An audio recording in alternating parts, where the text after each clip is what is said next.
Welcome back my channel my art my craft. And आज का tutorial video है ऋतिक रोशन का पोर्ट्रेट स्केच। ये रामायण का कुछ पार्ट की मैंने वीडियो बनाई है एंड ये पार्ट 2 है। पार्ट 1 देखने के लिए आप मेरे वीडियो लिंक पे जा सकते हैं एंड पार्ट 1 देख सकते हैं। आई होप इसमें कलर पेंसिल का यूज़ हुआ है, डोम्स कलर पेंसिल का। आई होप आप लोगों को पसंद आएगा। Enjoy the video.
frustrated.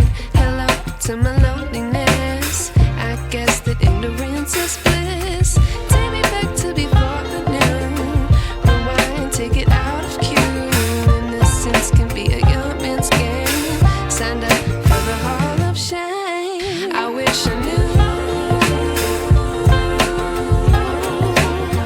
how much I miss not knowing that we're all screwed.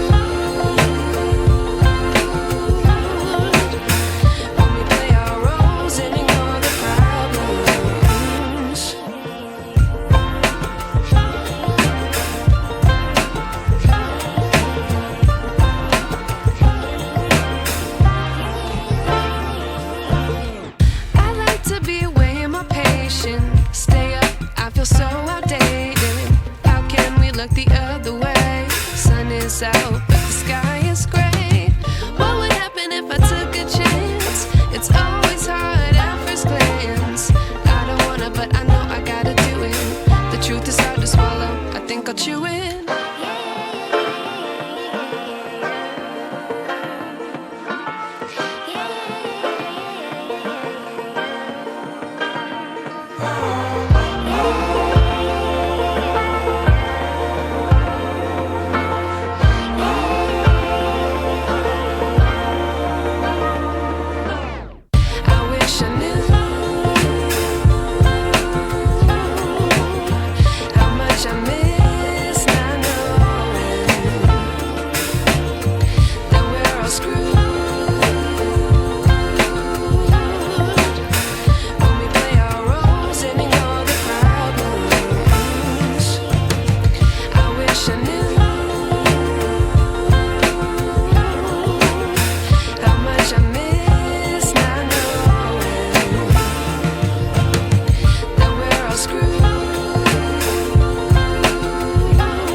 I wish I knew